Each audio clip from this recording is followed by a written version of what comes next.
السلام علیکم دوستو، اللہ کے نام سے شروع جو بڑا مہربان نہایت رحم والا ہے۔ پچھلی ویڈیو میں سورہ انبیاء سورہ نمبر 21 کی آیت نمبر 30 پر بات ہوئی تھی۔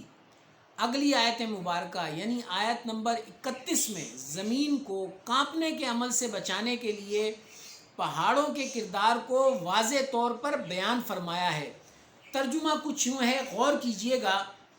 اور ہم نے زمین میں پہاڑ بنائے تاکہ لوگوں کے بوجھ سے ہلنے اور جھکنے نہ لگے، اور اس میں کشادہ راستے بنائے تاکہ لوگ ان پر چلیں، یعنی پہاڑوں کو زمین پر اس طرح بھاری بوجھ بنا کر رکھ دیا جن سے زمین حرکت نہ کرے، زمین ادھر ادھر نہ ڈولے۔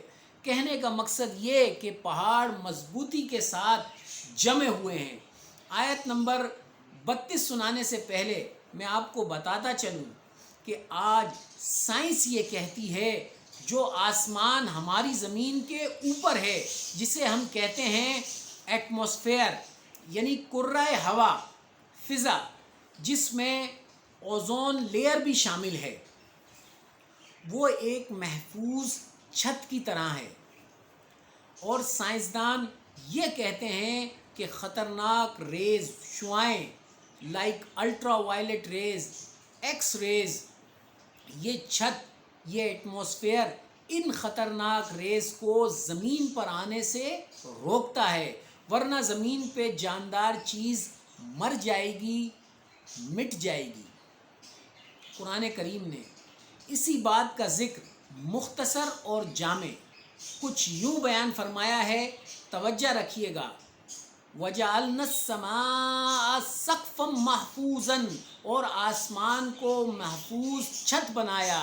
وَجَعَلْنَا السَّمَاءَ سَقْفًا مَحْفُوظًا وَهُمْ عَنْ آيَاتِهَا مُعْرِضُونَ۔ اللہ سبحانہ و تعالیٰ فرماتے ہیں کہ اور ہم نے آسمان کو محفوظ چھت بنایا، اب پروٹیکٹڈ سیلنگ، اس پر بھی وہ ہماری نشانیوں سے منہ پھیر رہے ہیں۔ آپ سوچ سکتے ہیں کہ قرآن میں اس کا ذکر 1400 سال پہلے ہے، جو سائنسدانوں نے حال ہی میں دریافت کیا ہے۔ اگر آسان الفاظ میں کہوں تو یہ ایک حفاظتی چھتری ہے جس نے پورے کرۂ ارض کو ڈھانپ رکھا ہے، اور یوں سورج سے نکلنے والی تمام مضر شعاؤں کو زمین تک آنے سے روکنے کے لیے یہ فلٹر کا کام کرتی ہے۔ اور اگر کوئی شے اوپر سے یہاں آتی ہے تو ہوا کی رگڑ سے جل کر فضا میں ہی تحلیل ہو جاتی ہے، اور یوں زمین ان کے نقصانات سے محفوظ رہتی ہے۔ دوستو، اپنے آپ کو قرآن سے قریب کرو اور اس کو سمجھ کر پڑھو۔ جب آپ قرآن کریم سے تعلق جوڑتے ہیں تو اس سے آپ کا ایمان مضبوط ہوتا ہے، اور قرآن کریم سے تعلق جوڑنا آپ کے ایمان کا تقاضا ہے۔ قرآن کریم کے ذریعے آپ کا رب آپ سے مخاطب ہے۔ نبی کریم صلی اللہ علیہ وسلم کے بارے میں جب حضرت عائشہ صدیقہ رضی اللہ عنہا سے پوچھا گیا، ام المومنین، مجھے رسول اللہ صلی اللہ علیہ وسلم کے خلق مبارک کے بارے میں بتائیے، انہوں نے کہا، کیا تم قرآن نہیں پڑھتے؟ پوچھنے والے نے عرض کی، کیوں نہیں؟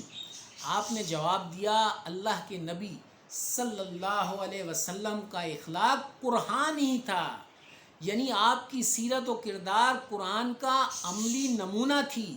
جس چیز کو حق تعالیٰ نے اچھا فرمایا ہے وہی آپ کی طبیعت چاہتی تھی، اور جس چیز کو حق تعالیٰ نے قرآن شریف میں برائی سے یاد کیا ہے اس سے آپ کی طبیعت کو نفرت تھی۔